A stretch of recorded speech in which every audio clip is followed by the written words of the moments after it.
আজকের এই ভিডিওর মাধ্যমে আমি তোমাদেরকে দেখাবো যাদের বয়স 1 থেকে 21 পার হয়ে গেছে তাদের নতুন জন্ম সার্টিফিকেটের জন্য অনলাইনে আবেদন করতে গেলে একটি পারমিশন কপির প্রয়োজন হয়, যেটাকে বলা হয় ডিলাইট বার্থ সার্টিফিকেট। এই ডিলাইট বার্থ সার্টিফিকেট থাকলে তবে কিন্তু আপনার জন্ম সার্টিফিকেটের জন্য অ্যাপ্লিকেশান করতে পারবেন এবং অ্যাপ্লিকেশানটা অ্যাপ্রুভ হবে। এখন এই ডিলাইট বার্থ সার্টিফিকেটের জন্য তোমরা অনলাইনে কিভাবে অ্যাপ্লিকেশান করবে এবং এই ডিলাইট বার্থ সার্টিফিকেটের জন্য কী কী ডকুমেন্ট তোমাদের লাগবে, সম্পূর্ণ অ্যাপ্লিকেশানটা তোমরা অনলাইনের মাধ্যমে কিভাবে সাবমিট করবে, তার টোটাল প্রসেস আজকের এই ভিডিওর মাধ্যমে আমি তোমাদেরকে স্টেপ বাই স্টেপ দেখিয়ে দেবো। তাই ভিডিওটি প্রথম থেকে শেষ পর্যন্ত ধৈর্য সহকারে দেখবে। ভিডিওটি ভালো লাগলে লাইক করে বন্ধুদের মধ্যে শেয়ার করবেন। পাশাপাশি চ্যানেলে প্রথম হয়ে থাকলে চ্যানেলটিকে সাবস্ক্রাইব করে পাশে থাকা নোটিফিকেশানটা অন করে রাখবেন। সাথে সাথে আরও একটি আপডেট তোমাদের সকলকে জানিয়ে রাখি, delayed birth certificate, delayed death certificate, জন্ম সার্টিফিকেট অ্যাপ্লাই, মৃত্যু সার্টিফিকেট অ্যাপ্লাই, এছাড়া অনলাইন রিলেটেড সমস্ত রকমের ফর্ম ফিল আপ, ভোটার কার্ডের কাজ, রেশন কার্ডের কাজ, প্যান কার্ডের কাজ, নতুন ট্রেড লাইসেন্স রেনুয়াল, উদ্যম আধার সার্টিফিকেট, পিএফ সংক্রান্ত সমস্ত রকমের কাজ, নতুন passport apply, passport renewal, IT file and জিএসটির কাজ, প্রফেশনাল ট্যাক্স পে, জমির তথ্য, অনলাইন রিলেটেড সমস্ত রকমের কাজ আমি অনলাইনের মাধ্যমে করে থাকি। তোমাদের যদি কোনো কাজ নির্ভুলভাবে আমার থেকে করানোর প্রয়োজন বোধ বলে মনে হয়, তোমরা কিন্তু সরাসরি আমার সঙ্গে যোগাযোগ করতে পারো। আমার সঙ্গে যোগাযোগ করবার জন্য এই ভিডিও ডিসক্রিপশন বক্সে আমার হোয়াটসঅ্যাপ এবং টেলিগ্রাম গ্রুপের লিঙ্ক দেওয়া রয়েছে। তোমরা হোয়াটসঅ্যাপ এবং টেলিগ্রাম গ্রুপে জয়েন হয়ে সরাসরি আমাকে এসএমএস করতে পারো। এখন চলুন দেখে নেওয়া যাক ডিলাইট বার্থ সার্টিফিকেট অ্যাপ্লিকেশন করবার প্রসেস কী রয়েছে। এর জন্য তোমরা সর্বপ্রথম ই ডিস্ট্রিক্ট পোর্টালটাকে লগ ইন করে নেবে। ই ডিস্ট্রিক্ট পোর্টালটাকে লগ ইন করবার সঙ্গে সঙ্গে তোমাদের সামনে এইরকম ড্যাশবোর্ড ওপেন হবে। একেবারে বাম পাশে যে 3 ডট অপশানটা রয়েছে, এই 3 ডট মেনুতে ক্লিক করবে। সার্ভিস বলে যে অপশানটা রয়েছে, এই অপশানটির উপরে তোমরা ক্লিক করবে। নেক্সট স্টেপ তোমাদের সামনে এভাবে ওপেন হবে। সার্ভিস ডিসকভারির ঠিক নিচে এখানে যে সার্টিফিকেট অপশান রয়েছে, এই অপশানটির উপরে তোমরা ক্লিক করতে পারো, অথবা ডান পাশে যে সার্টিফিকেট অপশান রয়েছে, এই অপশানটির উপরে তোমরা ক্লিক করবে। সার্টিফিকেট অপশানের উপর ক্লিক করবার সঙ্গে সঙ্গে ই ডিস্ট্রিক্ট পোর্টাল থেকে যে সমস্ত সার্টিফিকেটগুলোর জন্য অ্যাপ্লাই করা যায় তার সমস্ত লিস্টগুলো কিন্তু এখানে শো করবে। এখান থেকে তোমরা permission for delayed registration of birth, এই যে অপশানটা রয়েছে, এই অপশানটির উপরে ক্লিক করবে। পরবর্তী পেজ তোমাদের সামনে এভাবে ওপেন হবে। ডিলাইট বার্থ সার্টিফিকেট অ্যাপ্লিকেশন করবার জন্য কী কী এলিজিবিলিটি ক্রাইটেরিয়া রয়েছে, কী কী ডকুমেন্ট তোমাদের লাগবে, সেটা কিন্তু এই পেজে দেওয়া রয়েছে। সমস্ত ডিটেলসগুলো তোমরা এখান থেকে দেখে নেবে। এরপরে পেজটি নিচের দিকে অ্যাকসেপ্ট বলে যে অপশানটা রয়েছে, এই অ্যাকসেপ্ট অপশানটির উপরে ক্লিক করবে। অ্যাকসেপ্ট অপশানের উপর ক্লিক করবার সঙ্গে সঙ্গে এরকম একটা অ্যাপ্লিকেশান ফর্ম কিন্তু তোমাদের সামনে ওপেন হবে। এখন এই অ্যাপ্লিকেশান ফর্মটা সঠিকভাবে তোমাদেরকে ফিল আপ করতে হবে। প্রথমে রয়েছে অ্যাপ্লিকেন্ট বেসিক ইনফরমেশান। অ্যাপ্লিকেন্টের বেসিক ইনফরমেশান এখানে ফিল আপ করতে হবে। এই জায়গায় তোমাদেরকে জানিয়ে রাখি, অ্যাপ্লিকেন্ট যদি মাইনর হয় তাহলে সেক্ষেত্রে অ্যাপ্লিকেন্টের অভিভাবকের ডিটেলস তোমরা এখানে ফিল আপ করবে। যদি অ্যাপ্লিকেন্ট মাইনর না হয়ে থাকে, অ্যাপ্লিকেন্ট যদি নিজেই অ্যাপ্লাই করতে চায়, তাহলে সেক্ষেত্রে তোমরা এখানে অ্যাপ্লিকেন্টের বেসিক ইনফরমেশানটাকে ফিল আপ করে দেবে। অ্যাপ্লিকেন্ট 18+ হলেও এই জায়গায় তোমরা অভিভাবকের ডিটেলস ফিল আপ করতে পারো, সেক্ষেত্রে কোনো অসুবিধা নেই। ফার্স্ট তোমরা এখান থেকে স্যালুটেশনটাকে সিলেক্ট করে নেবে, তোমাদের নামের যে স্যালুটেশনটা হবে। এরপর হচ্ছে ফার্স্ট নেম, অ্যাপ্লিকেন্টের ফার্স্ট নেম। এরপর হচ্ছে মিডিল নেম। এরপর হচ্ছে লাস্ট নেম, এখানে লাস্ট নেমটাকে তোমরা এন্টার করবে। এরপর হচ্ছে ডেট অফ বার্থ, এই ক্যালেন্ডার আইকনে ক্লিক করে তোমরা ডেট অফ বার্থটাকে সিলেক্ট করে নেবে। ডেট অফ বার্থ সিলেক্ট করবার সঙ্গে সঙ্গে এজ এখানে অটোমেটিকলি কনভার্ট হয়ে যাবে। এরপর হচ্ছে জেন্ডার, এখান থেকে তোমরা জেন্ডারটাকে সিলেক্ট করে নেবে। এরপর হচ্ছে মোবাইল নাম্বার, এই জায়গায় তোমরা তোমাদের একটি বৈধ মোবাইল নাম্বার এন্টার করবে। মোবাইল নাম্বার ইনপুট করবার সঙ্গে সঙ্গে পাশে কিন্তু ভেরিফাই অপশান এনাবেল হবে। এই ভেরিফাই অপশানের উপর তোমরা ক্লিক করবে। ভেরিফাই অপশানের উপর ক্লিক করবার সঙ্গে সঙ্গে মোবাইলে 6 ডিজিট ওটিপি আসবে। সেই ওটিপিটা তোমরা এই ঘরে এন্টার করবে। এরপর নিচে যে ভ্যালিডেট অপশান রয়েছে, এই ভ্যালিডেট অপশানের উপর ক্লিক করবে। ভ্যালিডেট অপশানের উপর ক্লিক করবার সঙ্গে সঙ্গে মোবাইল নাম্বারটা কিন্তু সাকসেসফুলিভাবে ভেরিফাই হয়ে যাবে। এরপরে রয়েছে আধার নাম্বার, এই জায়গায় তোমরা আধার নাম্বারটাকে এন্টার করে দেবে। এরপর হচ্ছে ইমেল আইডি, তোমরা চাইলে এখানে ইমেল আইডিটাকে ইনপুট করতে পারো, অথবা এই অপশানটা স্কিপ করতে পারো। এরপর রয়েছে প্লেস অফ বার্থ। এখন কিন্তু অ্যাপ্লিকেন্টের প্লেস অফ বার্থের ডিটেলস এখানে ফিল আপ করতে হবে, অর্থাৎ যার বার্থ সার্টিফিকেট হবে তার ডিটেলস এখন এখানে ফিল আপ করতে হবে। প্রথমে রয়েছে বার্থ প্লেস টাইপ, এই অপশানটির উপরে ক্লিক করবে। যার জন্ম সার্টিফিকেট হবে তার বার্থ প্লেস এখান থেকে সিলেক্ট করতে হবে। যদি বাড়িতে হয়ে থাকে তাহলে হোম সিলেক্ট করবে, হসপিটাল হলে হসপিটাল সিলেক্ট করবে, কোনো ইনস্টিটিউশন হলে সেটাকে তোমরা সিলেক্ট করবে, আদার্স কোনো হলে আদার্স সিলেক্ট করবে। আমি তোমাদেরকে দেখাবার জন্য এখানে ডেমো হিসেবে হোমটাকে সিলেক্ট করে নিলাম।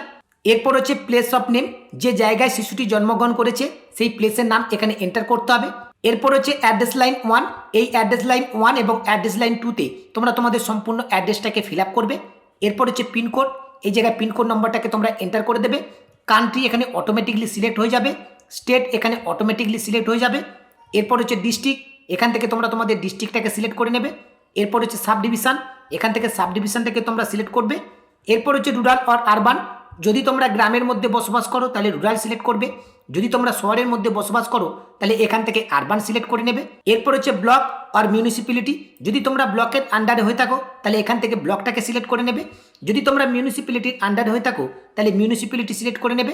এরপর হচ্ছে ব্লক মিউনিসিপ্যালিটি কর্পোরেশন নেম, যদি তোমরা ব্লক সিলেক্ট করে থাকো তাহলে ব্লকের নাম এখান থেকে সিলেক্ট করবে, যদি তোমরা মিউনিসিপ্যালিটি সিলেক্ট করে থাকো তাহলে এখান থেকে মিউনিসিপ্যালিটির নামটাকে সিলেক্ট করে নেবে।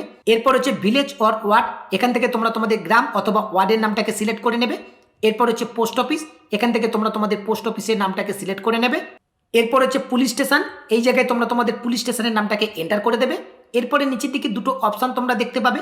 প্রথম অপশানটা রয়েছে save as draft, save as draft অপশানে ক্লিক করলে যতদূর পর্যন্ত অ্যাপ্লিকেশন ফর্মটা তোমরা ফিল আপ করেছো সেই পর্যন্ত কিন্তু ড্রাফট হয়ে থাকবে, পরবর্তীতে তোমরা সেখান থেকে অ্যাপ্লাই শুরু করতে পারবে। পরবর্তী প্রসেসে এগিয়ে যাওয়ার জন্য সেভ অ্যান্ড নেক্সট, তোমরা এই সেভ অ্যান্ড নেক্সট এই অপশানটির উপরে ক্লিক করবে। সেভ অ্যান্ড নেক্সট অপশানের উপর ক্লিক করবার সঙ্গে সঙ্গে পরবর্তী পেজ তোমাদের সামনে এভাবে ওপেন হবে। এখন এই পেজের একেবারে প্রথমে রয়েছে ডিটেলস অফ চাইল্ড, এখন শিশুর সমস্ত ডিটেলস এখানে ফিল আপ করতে হবে। প্রথমে রয়েছে স্যালুটেশন, যার ডিলাইট বার্থ সার্টিফিকেটের জন্য অ্যাপ্লাই হবে তার স্যালুটেশনটা এখান থেকে সিলেক্ট করে নেবে, অর্থাৎ চাইল্ডের স্যালুটেশনটা তোমরা এখান থেকে সিলেক্ট করে নেবে। এরপর হচ্ছে ফার্স্ট নেম, এই জায়গায় ফার্স্ট নেমটাকে তোমরা এন্টার করবে, মিডিল নেম থাকলে এখানে এন্টার করবে, লাস্ট নেম এখানে এন্টার করবে। এরপর হচ্ছে ডেট অফ বার্থ, এই ক্যালেন্ডার আইকনে ক্লিক করে ডেট অফ বার্থটাকে তোমরা সিলেক্ট করে নেবে। এরপর হচ্ছে টাইম অফ বার্থ, জন্মের সময় কিন্তু তোমাদেরকে সিলেক্ট করতে হবে। এর জন্য ডান পাশে যে ক্লক আইকন রয়েছে এই ক্লক আইকনে ক্লিক করে তোমরা টাইমটাকে সিলেক্ট করে নেবে। এরপর হচ্ছে জেন্ডার, এখান থেকে তোমরা তোমাদের জেন্ডারটাকে সিলেক্ট করে নেবে। এরপর হচ্ছে weight at the time of the birth, শিশুর জন্মের সময় তার ওজন কত ছিল সেটা এখানে তোমরা কিলোগ্রামে এন্টার করবে। এরপর হচ্ছে ডিটেলস অফ ফাদার, চাইল্ডের ফাদারের ডিটেলস এখানে ফিল আপ করতে হবে। প্রথমে রয়েছে সেম অ্যাজ অ্যাপ্লিকেন্ট, বাবা যদি অ্যাপ্লিকেন্ট হয়ে থাকে অর্থাৎ প্রথম ডিটেলস যদি তোমরা বাবার ডিটেলস ফিল আপ করে থাকো তাহলে সেম অ্যাজ অ্যাপ্লিকেন্ট এই অপশানটির উপরে তোমরা ক্লিক করবে, এখান থেকে ইয়েস অপশানটাকে সিলেক্ট করে নেবে। ইয়েস অপশানের উপর ক্লিক করবার সঙ্গে সঙ্গে ফাদারের বেশ কিছু ডিটেলস এখানে অটোমেটিকলি ফিল আপ হয়ে যাবে। আর যদি অ্যাপ্লিকেন্ট ফাদার না হয় তাহলে এখান থেকে নো অপশানটা তোমরা সিলেক্ট করবে, এরপরে ফাদারের সমস্ত ডিটেলসগুলো এখানে তোমরা ফিল আপ করে দেবে। ইয়েস অপশান সিলেক্ট করলেও ফাদারের কিছু ডিটেলস এখানে ইনপুট করতে হবে, যেমন রয়েছে কমপ্লিট লেভেল এডুকেশান, বাবার শিক্ষাগত যোগ্যতা কী রয়েছে সেটা তোমরা এখানে এন্টার করে দেবে। এরপর হচ্ছে অকুপেশান, বাবার পেশা কী রয়েছে সেটা তোমরা এখানে লিখে দেবে। এরপর হচ্ছে রিলিজান, এখান থেকে রিলিজানটাকে তোমরা সিলেক্ট করে নেবে। এরপর হচ্ছে ডিটেলস অফ মাদার, সেম একইভাবে মায়ের ডিটেলসগুলো কিন্তু এখানে ফিল আপ করতে হবে। প্রথমে রয়েছে স্যালুটেশন, এখান থেকে মায়ের স্যালুটেশনটাকে সিলেক্ট করে নেবে, ফার্স্ট নেম এখানে এন্টার করবে, মিডিল নেম থাকলে এখানে এন্টার করবে, লাস্ট নেম এখানে এন্টার করবে, মায়ের শিক্ষাগত যোগ্যতা কী রয়েছে সেটা তোমরা এখানে এন্টার করে দেবে। এরপর হচ্ছে অকুপেশান, মায়ের পেশা কী রয়েছে সেটা তোমরা এখানে এন্টার করে দেবে। এরপর হচ্ছে রিলিজান, এখান থেকে মায়ের রিলিজানটাকে সিলেক্ট করে নেবে। এরপর হচ্ছে আধার নাম্বার, যদি মায়ের আধার নাম্বার থেকে থাকে এই জায়গায় মায়ের আধার নাম্বারটাকে তোমরা ইনপুট করে দেবে। এরপর হচ্ছে age at the time of marriage, বিবাহের সময় মায়ের বয়স কত ছিল সেটা তোমরা এখানে এন্টার করবে। এরপর রয়েছে age at the time of this birth, শিশুর জন্মগ্রহণের সময় মায়ের বয়স কত ছিল সেটা তোমরা এখানে ইনপুট করবে। এরপরে নিচে সেভ অ্যান্ড নেক্সট বলে যে অপশানটা রয়েছে এই অপশানটির উপরে ক্লিক করবে।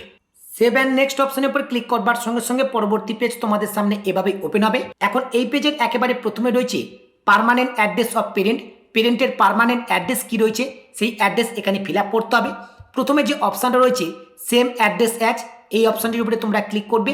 প্লেস অফ বার্থের যে অ্যাড্রেসটা তোমরা ফিল আপ করেছো সেই অ্যাড্রেস এবং পার্মানেন্ট অ্যাড্রেস যদি একই হয় তাহলে প্লেস অফ বার্থ এই অপশানটাকে তোমরা সিলেক্ট করে নেবে।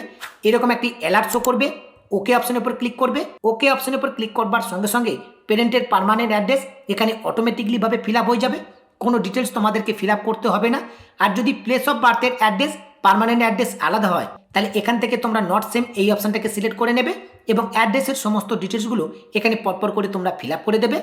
এরপর হচ্ছে প্রেজেন্ট অ্যাড্রেস, এখন বর্তমান অ্যাড্রেস কী রয়েছে সেটা এখানে ফিল আপ করতে হবে। সেম একইভাবে প্রথম যে অপশানটা রয়েছে সেম অ্যাড্রেস অ্যাজ এই অপশানটির উপরে ক্লিক করবে। যদি তোমাদের প্লেস অফ বার্থের অ্যাড্রেস এবং প্রেজেন্ট অ্যাড্রেস একই হয় তাহলে তোমরা এই অপশানটাকে সিলেক্ট করে নেবে। যদি প্যারেন্টের পার্মানেন্ট অ্যাড্রেস এবং প্রেজেন্ট অ্যাড্রেস একই হয়ে থাকে তাহলে তোমরা সেকেন্ড অপশানটাকে সিলেক্ট করতে পারো।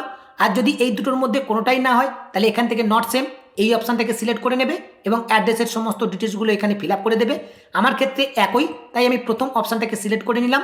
এরপরে ওকে অপশানের উপর ক্লিক করলাম, অ্যাড্রেসের সমস্ত ডিটেলস এখানে কিন্তু অটোমেটিকলি কনভার্ট হয়ে গেছে। এরপরে পেজটাকে স্ক্রল করে নিচের দিকে চলে আসবে, এখানে রয়েছে address of the parent at the time of this birth. শিশুর জন্মের সময় পেরেন্টের কি অ্যাড্রেস ছিল সেটা এখানে ফিল আপ করতে হবে। সেম একইভাবে সেম অ্যাড্রেস অ্যাজ এই অপশনের উপর ক্লিক করবে। এখানে তোমরা অনেকগুলো অপশান দেখতে পাবে। শিশুর জন্মের সময় এই ঠিকানাগুলোর মধ্যে কোনো ঠিকানা যদি একই হয়ে থাকে সেই অপশানটাকে তোমরা সিলেক্ট করে নেবে, নাহলে এখান থেকে নট সেম এই অপশানটাকে সিলেক্ট করে শিশুর জন্মের সময় ঠিকানাটা তোমরা এখানে ফিল আপ করে দেবে। আমার ক্ষেত্রে একই, তাই আমি এখান থেকে প্রথম অপশানটাকে সিলেক্ট করে নিলাম। এরকম একটি অ্যালার্ট শো করবে। ওকে অপশানের উপর ক্লিক করে দিলাম। ওকে অপশানের উপর ক্লিক করবার সঙ্গে সঙ্গে শিশুর জন্মের সময় ঠিকানা এখানে কিন্তু অটোমেটিকলি কনভার্ট হয়ে গেছে। এরপরে পেজটাকে তোমরা স্ক্রল করে নিচের দিকে আসবে। এরপর হচ্ছে রেসিডেন্ট অফ মাদার। ওপরের এই চারটে অ্যাড্রেসের মধ্যে কোনো অ্যাড্রেস যদি মায়ের রেসিডেন্ট অ্যাড্রেস হয়ে থাকে তাহলে সেই অপশানটাকে তোমরা সিলেক্ট করে নেবে, নাহলে এখান থেকে নট সেম এই অপশানটা সিলেক্ট করে সমস্ত ডিটেলসগুলো তোমরা এখানে ফিল আপ করে দেবে। আমার ক্ষেত্রে একই, তাই আমি প্রথম অপশানটাকে সিলেক্ট করে নিলাম। ওকে অপশানের উপর ক্লিক করলাম। অ্যাড্রেসের সমস্ত ডিটেলস এখানে অটোমেটিকলি কনভার্ট হয়ে গেছে। এরপরে পেজটাকে স্ক্রল করে তোমরা নিচের দিকে চলে আসবে। পেজটাকে স্ক্রল করে নিচের দিকে আসলে সেভ অ্যান্ড নেক্সট যে অপশানটা রয়েছে এই অপশানটির উপরে তোমরা ক্লিক করবে। সেভ অ্যান্ড নেক্সট অপশানের উপর ক্লিক করবার সঙ্গে সঙ্গে পরবর্তী পেজ তোমাদের সামনে এভাবে ওপেন হবে। প্রথমে রয়েছে details of 5 local person getting okay to delayed registration, অর্থাৎ ডিলাইট বার্থ সার্টিফিকেট অ্যাপ্লাই করবার জন্যই যাদের বয়স 1 থেকে 21 পার হয়ে গেছে তাদের ক্ষেত্রে 5 জন সাক্ষীর কিন্তু প্রয়োজন হবে। 5 জন সাক্ষীর ডিটেলস এখানে ফিল আপ করতে হবে এবং এই 5 জন সাক্ষীর ডিটেলস একটা অ্যাপ্লিকেশন ফর্মে ফিল আপ করে সেই অ্যাপ্লিকেশন ফর্মটাও কিন্তু তোমাদেরকে আপলোড করতে হবে। সেই অ্যাপ্লিকেশন ফর্মটা তোমরা কোথা থেকে পাবে সেটা তোমাদেরকে একটু পরে জানিয়ে দিচ্ছি। এখন এই 5 জন সাক্ষীর মধ্যে প্রথম যেজন রয়েছে তার নাম এখানে ফার্স্ট এন্টার করবে এবং তার অ্যাড্রেসটা এখানে ফিল আপ করে দেবে। দ্বিতীয় জনের নাম এখানে এন্টার করবে, দ্বিতীয় জনের অ্যাড্রেস এখানে ফিল আপ করে দেবে। সেম একইভাবে পরপর করে 5 জনের নাম তোমরা এখানে এন্টার করে দেবে এবং 5 জনের অ্যাড্রেস ডান পাশে তোমরা ফিল আপ করে দেবে। এরপর হচ্ছে আদার ডিটেলস। এই আদার ডিটেলসের মধ্যে প্রথম রয়েছে number of children born alive to this mother so far including this child, অর্থাৎ আপনি যদি মায়ের প্রথম সন্তান হয়ে থাকেন তাহলে এখানে 1 ইনপুট করবেন। যদি আপনি মায়ের সেকেন্ড সন্তান হয়ে থাকেন তাহলে 2 ইনপুট করবেন। যদি আপনি মায়ের তৃতীয় সন্তান হয়ে থাকেন তাহলে এখান থেকে 3 ইনপুট করবেন। এইভাবে কিন্তু এখানে নাম্বারটাকে ইনপুট করতে হবে। এরপর হচ্ছে মেথড অফ ডেলিভারি। ডেলিভারিটা কেমন হয়েছে সেটা তোমাদেরকে এখান থেকে সিলেক্ট করতে হবে। নর্মাল হলে নর্মাল, সিজার হলে সিজার, আদার্স কোনো হয়ে থাকলে আদার্স, সেটা এখান থেকে তোমরা সিলেক্ট করে নেবে। এরপর হচ্ছে type of attendance at delivery. ডেলিভারিটা কোথা থেকে হয়েছে সেটা এখান থেকে সিলেক্ট করে নিতে হবে। কোনো গভর্নমেন্ট হসপিটাল থেকে হলে সেটাকে সিলেক্ট করে নেবে, কোনো প্রাইভেট নার্সিং হোম থেকে হলে সেটাকে তোমরা এখান থেকে সিলেক্ট করে নেবে, কোনো ডক্টর বা নার্সের আন্ডারে হয়ে থাকলে সেটাকে তোমরা সিলেক্ট করে নিতে পারো, কোনো রিলেটিভের বাড়ি কিংবা আদার্স কোনো জায়গা থেকে হয়ে থাকে সেটাকে তোমরা এখান থেকে সিলেক্ট করে নেবে। আমি রিলেটিভ অর আদার্স এই অপশানটাকে সিলেক্ট করে নিলাম। এরপর হচ্ছে duration of pregnancy in week, কত সপ্তাহের মধ্যে শিশুটি জন্মগ্রহণ করেছে সেই সপ্তাহটা এখানে এন্টার করতে হবে। এটা তোমরা তোমাদের মায়ের কাছ থেকে জেনে নেবে। যদি কারোর মা মারা থাকে কিংবা ডিটেলস জানা না থাকে তাহলে এখানে কিন্তু অ্যাপ্রক্স একটা সপ্তাহ তোমাদেরকে ইনপুট করতে হবে।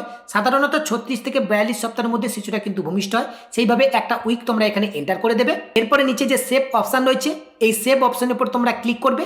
সেভ অপশানের উপর ক্লিক করবার সঙ্গে সঙ্গে প্রিভিউ অপশানটা কিন্তু এনাবেল হয়ে যাবে। এখন এই প্রিভিউ অপশানের উপর তোমরা ক্লিক করবে। প্রিভিউ অপশানের উপর ক্লিক করবার সঙ্গে সঙ্গে এতক্ষণ ধরে যে অ্যাপ্লিকেশন ফর্মটা তোমরা ফিল আপ করলে এই অ্যাপ্লিকেশন ফর্মটা তোমাদের সামনে প্রিভিউ হবে। এখান থেকে তোমরা তোমাদের সমস্ত ডিটেলসগুলোকে চেক করে নেবে। চাইলে এই অ্যাপ্লিকেশন ফর্মটা তোমরা ডাউনলোড করে নিতে পারো। এর জন্য ডাউনলোড যে আইকন রয়েছে এই ডাউনলোড আইকনে ক্লিক করলে অ্যাপ্লিকেশন ফর্মটা কিন্তু ডাউনলোড হয়ে যাবে। এরপরে তোমরা এই ক্রস আইকনের উপর ক্লিক করবে। এখন কিন্তু সাবমিট অপশানটা এনাবেল হয়ে গেছে। এখন কিন্তু তোমাদেরকে সাবমিট করলে হবে না, এখনও একটা কাজ বাকি রয়েছে, সেটা হচ্ছে ডকুমেন্ট আপলোড। ডকুমেন্ট আপলোড করবার জন্য পেজের বাম পাশের দিকে দেখুন সাপোর্টিং ডকুমেন্ট বলে একটি অপশান রয়েছে। এই সাপোর্টিং ডকুমেন্ট অপশানটির উপরে তোমরা ক্লিক করবে। সাপোর্টিং ডকুমেন্ট অপশানের উপর ক্লিক করবার সঙ্গে সঙ্গে ডকুমেন্ট আপলোড করবার এরকম পেজ তোমাদের সামনে ওপেন হবে। প্রথমে রয়েছে আদার রিলেভেন্ট ডকুমেন্ট। যদি তোমাদের কাছে আদার রিলেভেন্ট কোনো ডকুমেন্ট থেকে থাকে সেটা তোমরা অ্যাটাচ ফাইল অপশানে ক্লিক করে আপলোড করে দেবে। আদার রিলেভেন্ট ডকুমেন্ট বলতে তোমাদের কাছে যদি কোনো রেকমেন্ডেশন লেটার থাকে কিংবা আদার্স কোনো ডকুমেন্ট থাকে সেটাকে তোমরা এখানে আপলোড করে দেবে। ফাইলটাকে তোমরা জেপিজি, পিএনজি কিংবা পিডিএফ ফাইলে আপলোড করতে পারবে এবং ফাইল সাইজ 1024 কেবির মধ্যে তোমাদেরকে রাখতে হবে। এরপর হচ্ছে প্রুফ অফ বার্থ। বার্থের প্রুফ হিসেবে যে কোনো একটা ডকুমেন্ট তোমাদেরকে আপলোড করতে হবে। এখানে বার্থ সার্টিফিকেট সিলেক্ট করা রয়েছে। বার্থ সার্টিফিকেট যেহেতু নেই, বার্থ সার্টিফিকেটের জন্যই আমরা অ্যাপ্লাই করছি, তাই বার্থ সার্টিফিকেট এই অপশনটা সিলেক্ট করা যাবে না। এখান থেকে অন্য অপশানগুলো তোমরা সিলেক্ট করে নেবে। এখানে ভেরিফিকেশান সার্টিফিকেট ফ্রম প্রধান ওর চেয়ারম্যান, যদি তোমাদের কাছে প্রধান কিংবা চেয়ারম্যানের ভেরিফিকেশান সার্টিফিকেট থাকে সেটাকে তোমরা সিলেক্ট করে নিতে পারো। যদি তোমাদের কাছে কোনো হসপিটাল বা ডক্টরের সার্টিফিকেট থাকে সেটাকে তোমরা এখানে সাবমিট করতে পারো, অথবা তোমরা কোর্টের এফিডেভিট এখানে আপলোড করতে পারো। এই 3টে ডকুমেন্টের মধ্যে যে কোনো একটা ডকুমেন্ট কিন্তু অবশ্যই তোমাদেরকে বার্থ প্রুফ হিসেবে আপলোড করতে হবে। তোমাদের কাছে যেটা রয়েছে সেটা তোমরা এখানে আপলোড করে দেবে। এরপরে যে ডিটেলসটা তোমাদেরকে আপলোড করতে হবে, যেটা সব থেকে ভাইটাল, একটু আগে তোমাদেরকে জানিয়েছিলাম, 5জন লোকাল সাক্ষীর যে অ্যাপ্লিকেশন ফর্মটা তোমরা ফিল আপ করেছো সেই অ্যাপ্লিকেশন ফর্মটা কিন্তু তোমাদের এখানে আপলোড করতে হবে। এখানে কিন্তু অটোমেটিকলি সিলেক্ট করা রয়েছে ডিক্লারেশন ফর্ম 5 লোকাল পারসন। এই অ্যাটাচ ফাইল অপশানে ক্লিক করে 5জন লোকাল সাক্ষীর অ্যাপ্লিকেশন ফর্মটা তোমরা এখানে আপলোড করে দেবে।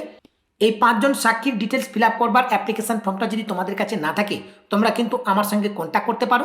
আমার সঙ্গে কন্ট্যাক্ট করবার জন্য ভিডিও ডেসক্রিপশন বক্সে হোয়াটসঅ্যাপ এবং টেলিগ্রাম গ্রুপে লিঙ্ক দেওয়া রয়েছে। হোয়াটসঅ্যাপ টেলিগ্রাম গ্রুপে জয়েন হয়ে আমাকে SMS করতে পারো। সমস্ত ডকুমেন্ট আপলোড কমপ্লিট হয়ে যাবার পরে নিচের দিকে আই অ্যাকসেপ্টের পাশে থাকা বক্সটাকে তোমরা সিলেক্ট করে নেবে। এরপরে সেভ অপশানটির উপরে ক্লিক করবে। সেভ অপশানের পর ক্লিক করবার সঙ্গে সঙ্গে ডকুমেন্ট আপলোড কিন্তু কমপ্লিট হয়ে যাবে। এখন কিন্তু অ্যাপ্লিকেশনটাকে ফাইনালি সাবমিট করতে হবে। অ্যাপ্লিকেশনটাকে ফাইনালি সাবমিট করবার জন্য এখানে যে সাবমিট অপশান রয়েছে এই সাবমিট অপশানের উপর তোমরা ক্লিক করবে। সাবমিট অপশানের উপর ক্লিক করবার সঙ্গে সঙ্গে অ্যাপ্লিকেশনটা কিন্তু সাকসেসফুলিভাবে সাবমিট হয়ে যাবে এবং হোম স্ক্রিনে তোমরা একটা AI নাম্বার পাবে। AI নাম্বারের পাশে তোমরা ডাউনলোড এনরোলমেন্ট বলে একটি অপশান পাবে। ডাউনলোড এনরোলমেন্ট অপশানে ক্লিক করে এনরোলমেন্ট স্লিপটাকে তোমরা অবশ্যই ডাউনলোড করে নেবে। এরপর হোম পেজ তোমাদের সামনে এভাবে ওপেন হবে। কোন সার্ভিসের জন্য তোমরা অ্যাপ্লাই করলে সেই সার্ভিসের নাম এখানে দেখতে পাবে, AI নাম্বারটা তোমরা এখানে দেখতে পাবে, অ্যাপ্লিকেশনের ডেট এখানে দেখতে পাবে, বর্তমান স্ট্যাটাস কী অবস্থা রয়েছে সেটা এখানে দেখতে পাবে। এরপরে অ্যাকশানের নিচে এখানে তোমরা দুটো অপশান দেখতে পাবে। একটি হচ্ছে এনরোলমেন্ট স্লিপ ডাউনলোড করবার জন্য আর একটি রয়েছে অ্যাপ্লিকেশনের স্ট্যাটাস চেক করবার জন্য। যখনই অ্যাপ্লিকেশনটা অ্যাপ্রুভ হয়ে যাবে এখানে একটা তোমরা ডাউনলোড আইকন দেখতে পাবে। এই ডাউনলোড আইকনে ক্লিক করে ডিলাইট বার্থ সার্টিফিকেটটাকে তোমরা ডাউনলোড করে নিতে পারবে। ডিলাইট বার্থ সার্টিফিকেটের জন্য ডিস্ট্রিক্ট পোর্টাল থেকে কিভাবে অ্যাপ্লাই করতে হয়, কী কী ডকুমেন্ট আপলোড করতে হয়, টোটাল প্রসেসটা আজকের এই ভিডিওর মাধ্যমে আমি তোমাদেরকে স্টেপ বাই স্টেপ দেখিয়ে দিলাম। আশা করছি সম্পূর্ণ প্রসেসটি তোমাদেরকে বোঝাতে পেরেছি। এরপরেও যদি তোমাদের কোনো জায়গায় বুঝতে অসুবিধা হয় অবশ্যই ভিডিওর কমেন্ট সেকশানে কমেন্ট করে জানাবেন। আপডেটটি তোমাদের কেমন লাগলো সেটাও অবশ্যই ভিডিওর কমেন্ট সেকশানে তোমরা কমেন্ট করে জানাবে। সাথে সাথে তোমাদের সকলকে জানিয়ে রাখি অনলাইন রিলেটেড সমস্ত রকমের কাজ আমি কিন্তু অনলাইনের মাধ্যমে করে থাকি। তোমাদের যদি কোনো কাজ আমার থেকে করানোর প্রয়োজন বোধ বলে মনে হয় তোমরা কিন্তু সরাসরি আমার সঙ্গে যোগাযোগ করতে পারো। আমার সঙ্গে যোগাযোগ করবার জন্য এই ভিডিও ডেসক্রিপশন বক্সে আমার হোয়াটসঅ্যাপ এবং টেলিগ্রামের লিঙ্ক তোমরা পেয়ে যাবে। তোমরা হোয়াটসঅ্যাপ এবং টেলিগ্রাম গ্রুপে জয়েন হয়ে সরাসরি আমাকে SMS করতে পারো। আজকের ভিডিওটি এখানে শেষ করছি। দেখা হবে পরবর্তী ভিডিওতে নতুন একটি আপডেট নিয়ে। সেই নতুন ভিডিওর আপডেট সবার আগে পেতে রিচার্জ দৃষ্টি ইউটিউব চ্যানেলটিকে সাবস্ক্রাইব করে পাশে থাকা নোটিফিকেশানটা অন করে রাখবেন।